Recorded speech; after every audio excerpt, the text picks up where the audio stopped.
বিয়ে করতে হয় মানে ওই লোকটাকে যার সাথে কোনো সম্পর্ক নাই, বুঝছেন? কিন্তু সারা জীবন মনে থাকবেন।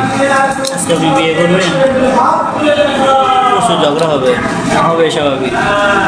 তখন বিয়ের আগে যত মানে কথা কাটা মানে কথা বলছেন, কত ভালোবাসা দেখাইছে, ছেলেটা আপনাকে বিয়ের করে আগ্রহ কথাবার্তা কমে দেবে, রাগ করে অভিমান করবে, আপনি সহ্য করতে পারবেন না।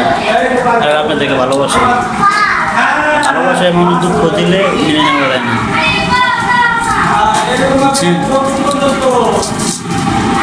এই জন্য যাকে ভালোবাসা হয় তাকে বিয়ে না করে বেটার।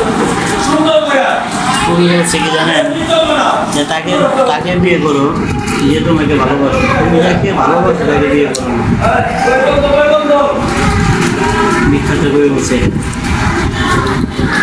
আমার এলাকায় একটা উপন্যাস আছে, প্রিয় বন্ধন।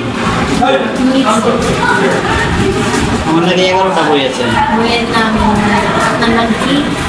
মানে আমি বলেছিলাম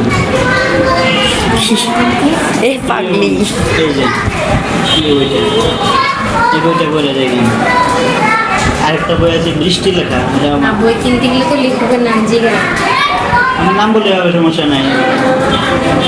11টা বই আছে, উপন্যাস আছে 3টা, প্রিয় বন্ধন, বৃষ্টি লেখা।